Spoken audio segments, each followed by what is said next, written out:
So 'n klompie jare terug, net voor ek en Eloise getroud is, het ek 'n vriendin wat my nooi om die oggend saam met haar warm lugballon, hot air ballooning te gaan doen. En ek kan nie onthou of dit nou 5:00 of 6:00 die oggend was nie, maar dit was redelik vroeg die oggend, is ons al daar by Hartbeespoortdam, vreeslik opgewonde daar by Bill Harps, en ek kom daar aan, vreeslik excited, en daar so, al hoe ek hom kan beskryf is daar so surfer dude, nee, maar hy het sulke lang, onnet, songebleikte, blonde hare, en hy loop ook so, jy weet, hy het sy regte houding aan hom. En ek sê vir die ou, hallo, hoe gaan dit? Nee, gaan goed. Ek sê, en wat doen jy hier? Kom jy ook die warm lugballon ry? Hy sê, nee, hy is een van die loodse. Ek sê, oh, okay, great. Ek sê, en wat doen jy vir 'n lewe? Doen jy hierdie voltyds? Of hy sê, nee, hy is so 6 maande van die jaar surf hy daar in Durbs. So hy's 'n surfer eintlik, maar hierdie tyd van die jaar is dit nou so 'n bietjie cool, en dan kom hy nou boontoe, en dan moet hy nou so 'n bietjie geld verdien, jy weet, so. En so die ou boesem toe nou diep vertroue in my in. Jy weet, so. Maar toe dog ek, jy weet, hier, ek sien hier's 'n klomp warm lugballonne, so hopelik het ek nie die lucky draw en vang ek hierdie ervare, knap, belese loods wat nou vanoggend die ballon gaan bestuur. Anyway, en hulle het nou so lekker champagne wat hulle bedien, en ek sien maar hierdie perd, hy kap die eerste een weg, hy kap die tweede een weg. Jy weet, so hier op 'n, ek het dit nou nie getel nie, maar ek het ergens nou so 'n bietjie tred verloor, jy weet, so hierdie ou, jy weet, so hy, het julle nou al loodse daar by die lughawe gesien? Jy weet, hierdie ouens is so netjies en agter mekaar en hartjies en alles, hy's presies die teenoorgestelde. Maar ek dog, ek moet nou nie stres nie, Felies, moenie stres nie. En kom by ons warm lugballon, en wie's ons loods? Jesus, en ek so opgewonde, hoor. En nou sê ek so half, jy weet, nou tusseneer praat hy nonsens met my, maar ek hoor nie 'n woord wat hy sê nie, ek sê net, Here, help ons nou net vandag, jy weet. En u moet nou vandag net by ons wees, en u moet ons nou beskerm. Anyway, nou weet ek nou nie of dit die spanning was, oor hy nou soveel champagnes weggekap het, en of dit nou sy goeie loods CV was nie. Maar anyway, ons is nou so daar in die lug op, eers, en ek vra, as jy nou mooi daaraan dink, dit is die onnoselste vraag wat jy moontlik kan vra. Jy weet, en nou praat ek so 'n bietjie nonsens met die ouens, op die gat ons, en op 'n stadium met die lugstroom vat ons, en nou, hier kom my eerste super intelligente vraag. Ek sê, jy weet so, hoe rem jy hierdie ding? Ja, julle lag al klaar vir my, jy weet, so dankie. Jy weet, ek meen 'n kar het so lekker pedaal wat jy kan trap. Ek dog nou, jy weet, so wat trap ons? Dit is, hy kyk vir my so anders of ek onnosel is. Shame, jy weet, sies tog. En hy sê vir my, nee, hierdie ding rem nie. Jy trek die liewertjie en dan so gas, so jy gaan op of jy gaan af, maar daar is niks geremmery nie. Okay, jy weet, nou raak dit al hogerder en hogerder, en jy weet, die ou boesem baie vertroue in, en hier kom my tweede super intelligente vraag. Julle gaan nou lekker lag. Jy weet, motors het stuurwiele. Jy weet, so ek tog, jy weet, toe dog ek nou, ek wil nou net by hierdie ou hoor, jy weet, hoe stuur hy nou hierdie ding, jy weet, so hoe bepaal hy nou, in watter rigting gaan ons nou, jy weet, hoe, okay, hy kyk my weer so aan, asof wat het jy gesny vir hier, na toe gekom het, hy sê, hoor, kom ek verduidelik net weer vir jou, ek trek die liewertjie, gas word vrygestel, hy kan op, of hy kan af, jy bestuur nie hierdie ding, die lugstrome vat hom. As die wind soontoe waai, gaat hy soontoe. As die wind soontoe waai, gaat hy soontoe. Okay. Lekker, doen die nasionale lugballonrit. Hulle het nou weer so lekker paar snacks, wat ek so moeilik snik, terwyl ek al bo is. Jong, en op 'n stadium, tyd is nou verby, ons moet nou land. Hy sê nie, jy moet nou begin soek, en ons is daar oor Harties, en daar's 'n klomp boere se plase, maar daar's kragdrade, en daar's paaie en damme, en allerlei goeters, en nou soek ons vir 'n oop kolletjie, wat ons hierdie ouetjie nou kan land. Jong, en hy maak die flappe oop, en die lug gaan uit, en die lugballon kom af, en ek sien net hier so uit die kant van my oog uit, hier is so maase doringboom. Maar ek vir jou sê, ons is so rakelings oor daai doringboom, en hy gaan land toe nou daar in 'n veld, maar die mandjie slat om, en seker vir so 200 meter ploeg ons toe nou sommer verniet die boer se veld vir hom, jy weet. Ons klim uit in die ou, hy sê so of, yes, nee, dit was nie bad nie, ek sê, jy reken. Ja, jy reken. Ek sê net al, Here, dankie dat my voete weer op moeder aarde is. Dankie, Here. Ek het sommer so terwyl ons land, alles wat ek verkeerd gedoen het, alles wat ek daaraan gedink het om verkeerd te doen, dit het ek ook bely.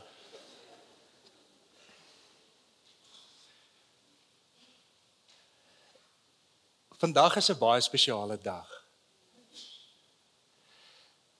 In die opsig dat dit Pinksterdag is. Die dag waarop God sy Heilige Gees uitgestort het. Trouwens, Jesus sê, ek het gekom om, Johannes sê, ek doop julle wel met water, maar Jesus sal julle met die Heilige Gees en met vuur kom doop. Sê Matteus 3 en Handelinge 1. Hoekom het ek en jy die Heilige Gees nodig? Hoekom kort ons die Heilige Gees? Ek weet nie of julle al gesien het na ons lewens, as julle so na ons lywe kyk, daar's nie 'n stuurwiel nie. Party ouens se lywe is hulle stuurwiel. So wat lekker is vir hierdie vleisboksie, elke drang, elke gier, elke lus, elke belustiging wat jou pak, hierdie vleisboksie is baie mense se stuurwiel. En dan kry jy 'n klomp ouens wat baie slim is en hulle intellek word hulle stuurwiel en hulle redeneer goed uit en hulle dink oor goed en strategies dink hulle en hulle denke word hulle stuurwiel. Vandag wil die Heilige Gees, vandag wil die Vader vir jou kom sê, moenie laat die vlees in beheer wees nie. Daar's soveel gedeeltes in Galasiërs wat sê, die vlees, die vleisboksie kan nie meer jou besluite maak nie. Jou denke, jou sielsdimensie, wil, emosie, verstand, alles, hierdeur sê ek nie word 'n Christen en haal jou brein uit neutraal uit nie. Hierdeur sê ek nie word 'n Christen en moet nooit ooit weer dink nie. But you must have a renewed mind, you must have emotions that are under control, and you must have a submissive will. Hierdie sielsvlak. En God kom en hy gee sy Heilige Gees, sodat die Heilige Gees jou rem kan wees en vir jou kan sê, nee, jy gaan jou vingers brand in hierdie situasie. Sodat die Heilige Gees vir jou die selfbeheersing kan gee, wat ek en jy nie van nature het nie. Die selfbeheersing kan gee, sodat ons kan nee sê vir die verkeerde goed en ja sê vir die regte goed.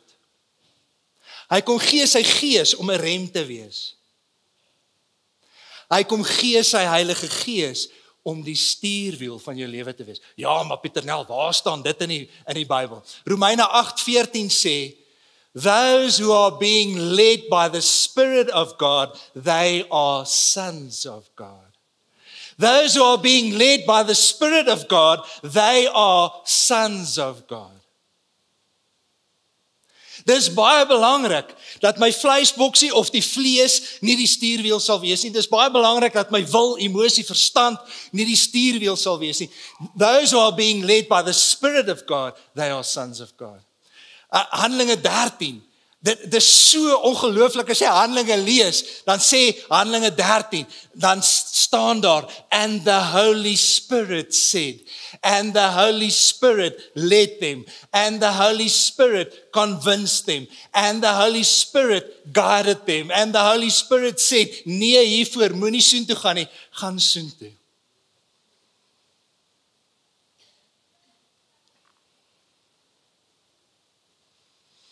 Ons het al baie van mekaar gesê in die kerk. As jy op 'n oggend hier kom sit You are not on a truth quest, but you are on a happiness quest. En om God se vreugde en sy vrede te beleef, het ek die Heilige Gees nodig. Ek en jy het nie 'n stuurwiel soos daai warmlugballon nie. En daarom moet die Heilige Gees, die Gees moet my lei. Jy sal partykeer sal jy op 'n plekkie kom en dan dink jy aan sekere goeters, dan hoor jy 'n stemmetjie wat hier agter met jou praat. Dis 'n gewetensstemmetjie wat sê, Pieter Nel. Ja, Here. En ons moet leer om na daai stem te luister. Want hy rem jou en hy stuur jou in die regte rigting. En die Heilige Gees kom woon hier aan die binnekant. En hy sal dan 'n boodskap stuur na die siel toe, wat registreer in die brein. En dan gebruik jy jou wil om te sê, Here, ek luister, ek kies om onderdanig te wees. Here, ek hoor wat U vir my sê, dit maak nie vir my sin nie, maar ek gaan doen wat U vir my sê, en dan maak jy daai keuse met jou intellek. En jy's nie kwaad en opstandig, jy het daai emosies onder beheer, en jy luister na die Gees se stem. Ek wil jou aanmoedig. Daar's baie kere deur die loop van 'n dag waar die Heilige Gees nie aan die stuurwiel of aan die stuur is van my lewe nie. Wat ek my vererg of kwaad raak of vingertaal gebruik of diep Frans praat. En dan is die Gees het nie die stuurwiel nie. Die stuurwiel van my lewe nie. En dan moet ek sê, Here, ek is jammer. Here, vergewe my en Heilige Gees, kom vul my weer. Heilige Gees, neem U weer die beheer van my lewe oor. En ons het nodig om te bid as individue en as gemeente. Ons het nodig om te bid vir die vulling met die Gees. Ons het nodig om te bid vir die doping met die Gees. En ons as gemeente gaan die Here ook vertrou vir 'n volgende radikale stap nie. Vir 'n kragtige uitstorting van sy Gees sodat daar herlewing kan wees. Vulling met die Gees is nie net 'n eenmalige gebeurtenis nie. Net vinnig hierdie en dan is ek klaar. Johannes 20 kom Jesus en hy blaas oor sy disippels en hy sê, ontvang die Heilige Gees. Baie teoloë skryf, dit was na sy opstanding en toe kon die disippels in Jesus glo. Hulle beskryf dit as 'n bekering, maar hy blaas op hulle. En hulle ontvang die Heilige Gees. Johannes 20. Handelinge 2 is hulle bymekaar en hulle bid en daar's 'n kragtige uitstorting van die Heilige Gees en daar's 'n rukwind wat deur die gebou waai. Daar's tonge van vuur op hulle. Hulle praat in ander tale en hulle word gevul met die Heilige Gees.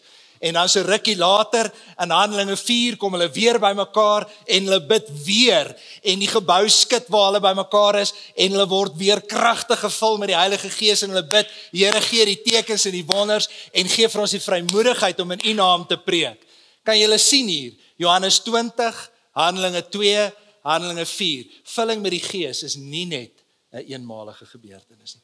Nou ons het 'n wonderlike geestelike groeiweek gehad saam met Dion Hakie, waar baie van julle voor gebid is en baie van julle vir die eerste keer in 'n taal gepraat het of daai deurbraak beleef het.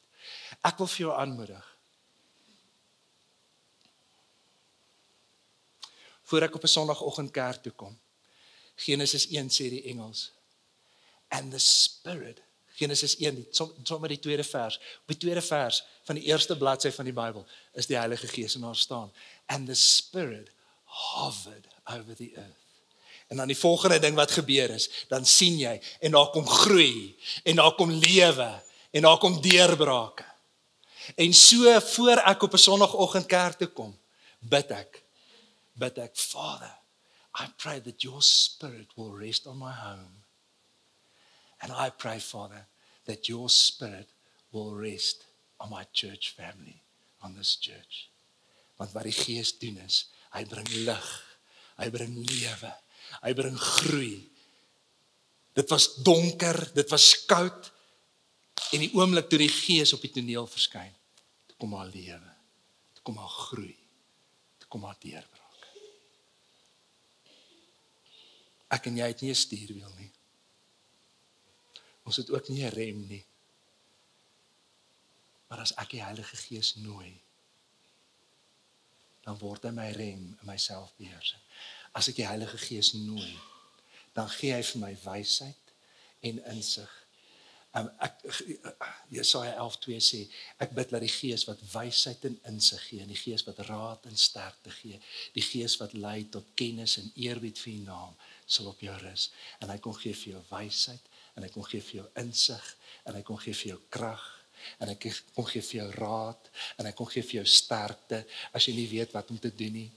En wanneer ons bid, en ons bid in die naam van Jesus, dan vloei sy krag en sy lewe in ons in. So ons het nodig om te bid en te vra, Heilige Gees vul my, Heilige Gees doop my, Heilige Gees, those who are being led by the Spirit of God, they are sons of God. Vader, ons wil vir U dankie sê, dat U 2000 jaar terug na ons gekyk het.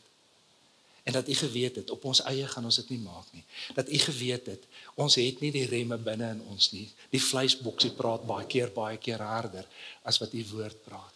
Here, baie dankie. Dankie, Vader, dat U het geweet, ons weet nie altyd wat om te vat, wat om te los, waarvoor om ja te sê, waarvoor om nee te sê nie. Maar Here, dankie. Dankie dat U Gees gestuur het om ons te troos. Dankie dat U Gees gestuur het om ons te leer. Dankie dat U Gees gestuur het as 'n stuurwiel vir die paadjie vorentoe. Dankie, Here. Dankie, Here. Here, ons wil kom vra. Ons as gemeente stap 'n paadjie. En ons wil bid, Here, dat U vir ons sal vul, sal doop, maar ons wil ook bid, Here, vir 'n kragtige herlewing van U Gees. Jesus, ons wil kom bid. Kom vul ons met U Gees. In Jesus naam. Amen. Ek gaan, waar's Marlies? Nee, Pieter, sot jy bietjie die kind uit, gaan haal jou vrou asseblief. So, ek wil vra dat Marlies gou vorentoe kom. Ons het 2 ouerpare wat hulle kinders aan die Here opdra en aan die Here wy. Maar toe ons sit en, Marlies, kom. Ons soek jou. Maar toe ons die doopgesprek het, of die inseën gesprek het, toe luister ek so na hulle stories, en hulle stories het my so gegryp, en ek kom staan nie langs my. Nee, los vir Pieter daar, los hom, hy kyk nou na die kind. Die sussie kyk na die kind. Nee, maar hy's 'n skaduweeplant, hy's 'n volsonblom. Kyk. So los die skaduweeplant daar in die skaduwee. Here, ek wil sommer net bid vir Marlies, en ek wil bid vir Melissa, en ek wil bid vir Rian, wat so ietsiekie van hulle stories gaan deel, en Here, hulle is nou nie sulke groot monde soos ek nie, en is nie gewoond daaraan om voor te staan nie. Maak hulle rustig, maak hulle kalm, en Here, dankie dat hulle experts is op hulle eie stories. Maar Here, dankie dat hulle stories, dat ons by hulle stories kan leer, en dat dit ons bou en stig en bemoedig. En ek bid sommer net vir Marlies, Here, dat U nou kragtig in en deur haar sal praat, en maak haar kalm, so ook vir die ander 2, en seën hulle in Jesus naam. Amen. Marlies, is jy reg? Wil jy hier agter die tafeltjie staan? Okay. Moet ek naby staan om mond tot mond te gee, en dat dit... Okay, right, bly maar hier. Hou net so naby aan jou mond. Okay, cool, daar gaan jy.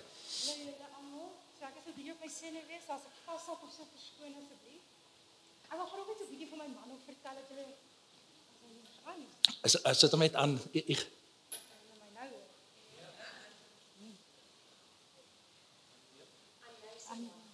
Is aan hy se mikrofoon?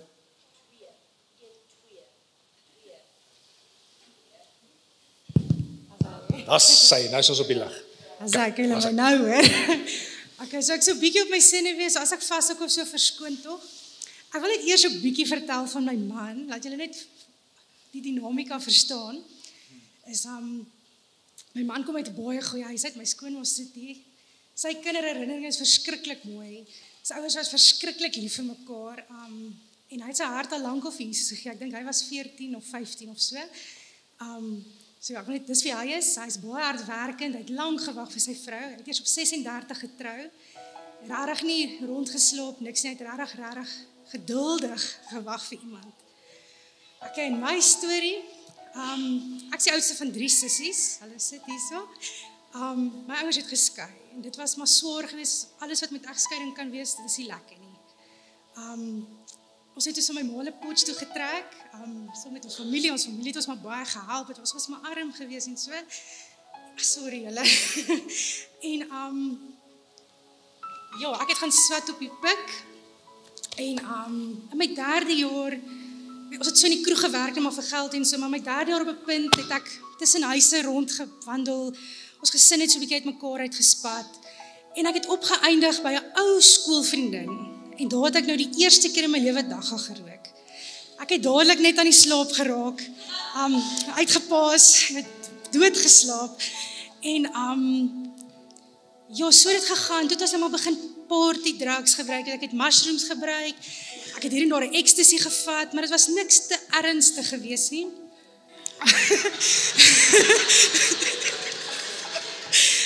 Ja, ek het daarom toe nog my graad klaar gekry.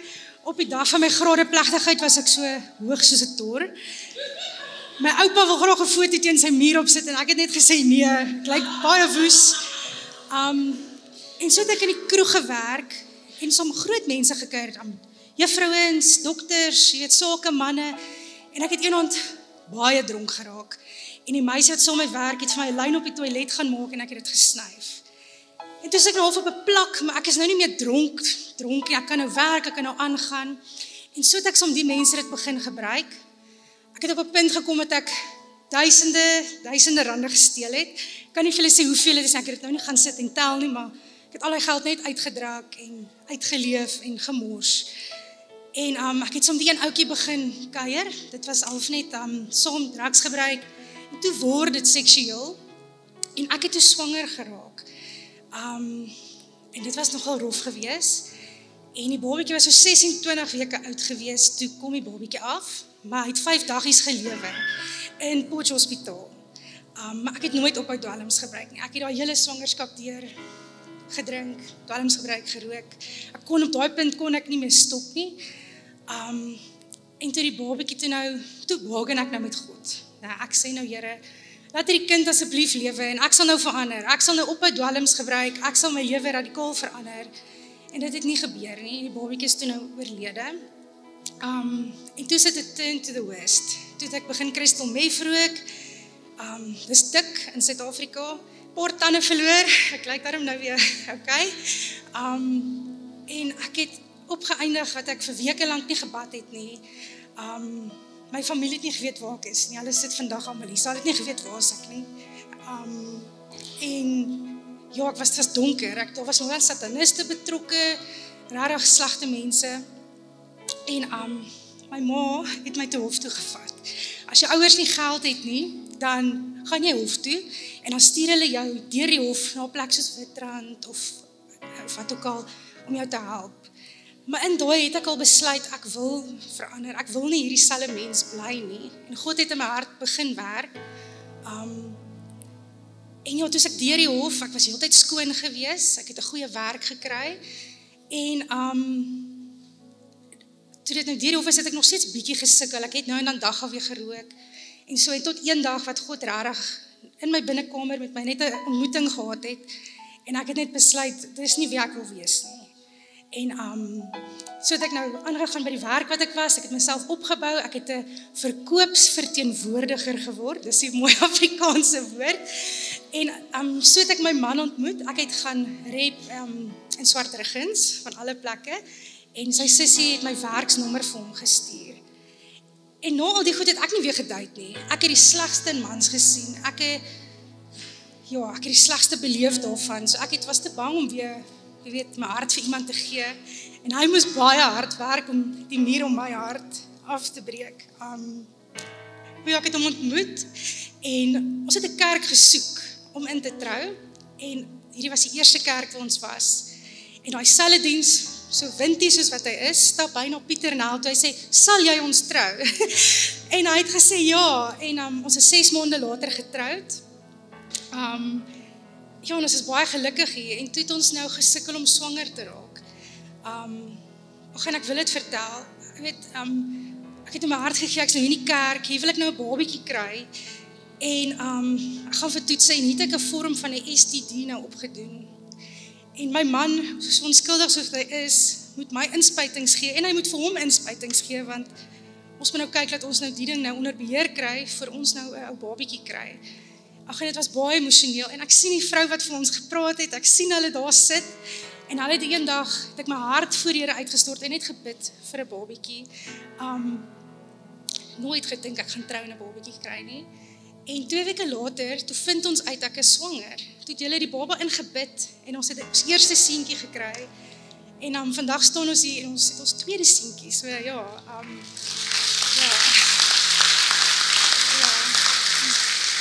So ja, die Here het regtig vir my 'n heeltemal nuwe lewe gegee. En ek dink as daar enigiemand hier vandag sit wat voel, hulle is nie hoofie nie, of hulle het soveel foute en soveel dinge wat hulle verkeerd doen, hulle kan nie 'n nuwe lewe hê nie. Jy kan regtig. Ja.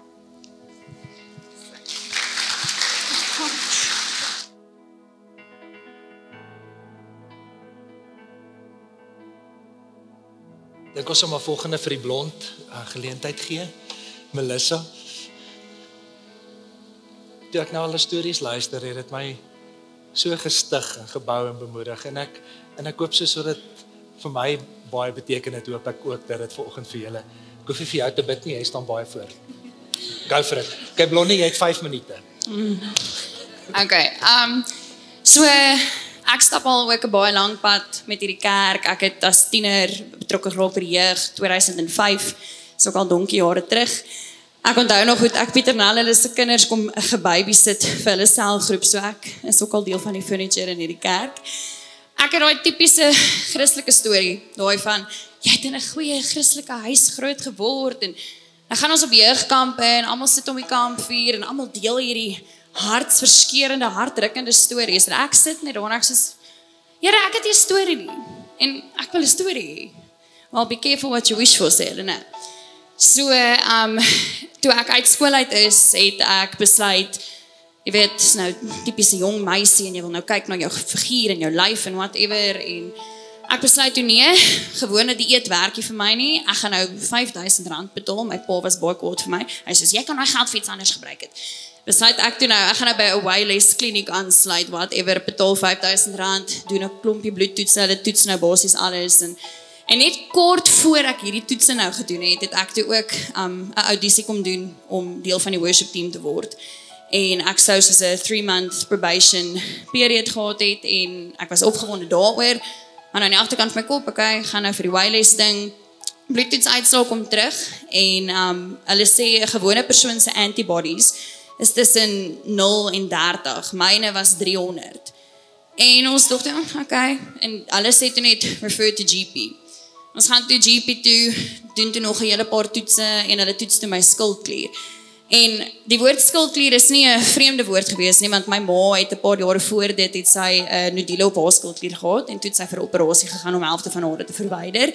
En ek onthou die hel wat sy deur is, die pyn wat sy deur is, alles dit is regtig 'n traumatiese ervaring.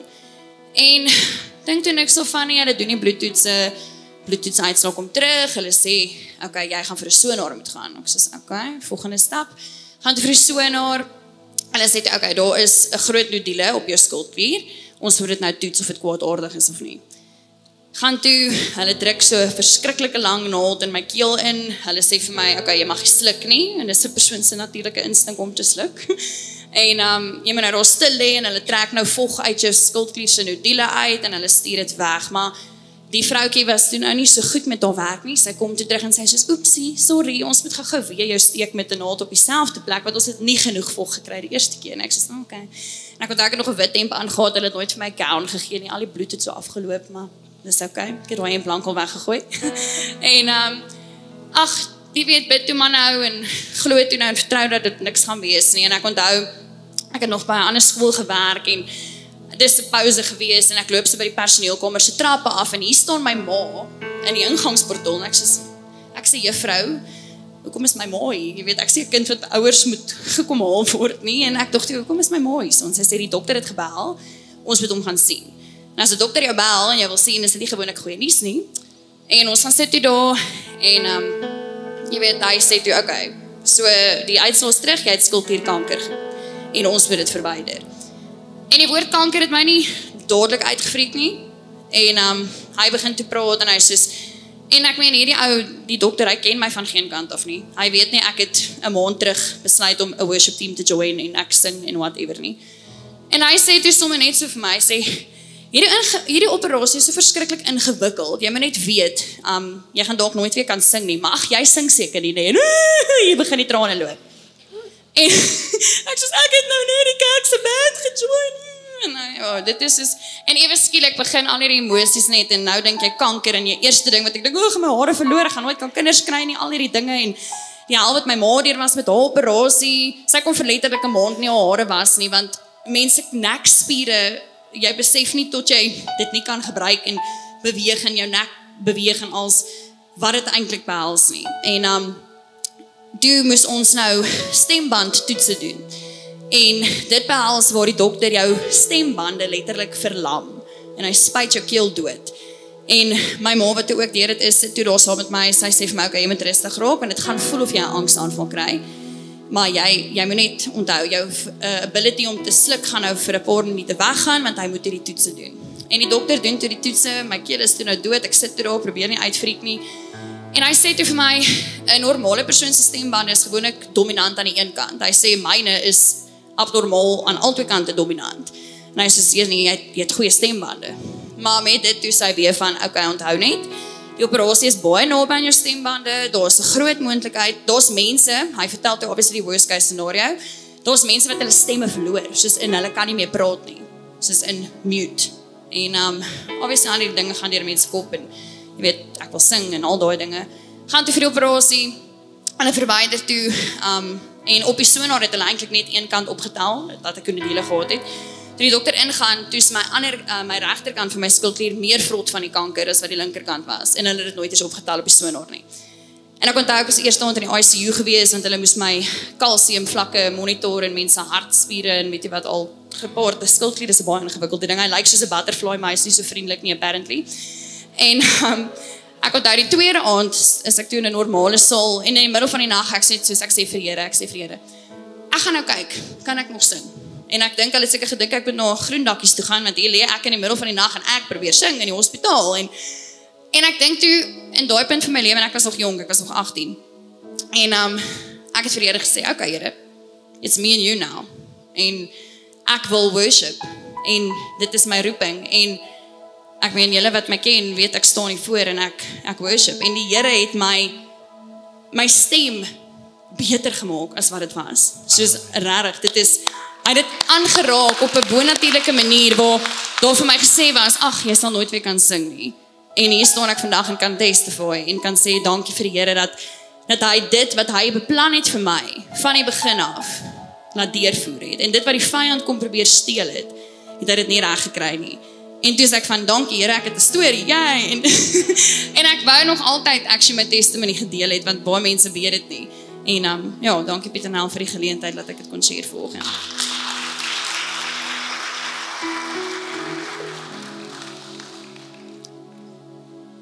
Dis wonderlik om te hoor uit Marilee se storie uit. Hoe die Heilige Gees maak nie saak wat jy gedoen het nie. Hoe die Heilige Gees jou hart sag maak, en jou hartspiere begin trek, en vir jou sê, hoorie, maar nooi vir Jesus in. Maak vir Jesus deel van jou lewe. Laat Jesus aan die stuur wees, nie jy nie. En is wonderlik om te sien, as jy luister na Melissa se storie, as jy sien hoe sy gees genees en gesond maak en optel en vertroos en help. Dankie dat julle geluister het vanoggend en ons hoop jy het 'n wonderlike week verder en dat die Here jou ryklik sal seën. Daar gaan nou 'n geleentheid wees om finansiëel by te dra aan wat die Here doen hierso in ons kerk en in ons gemeente.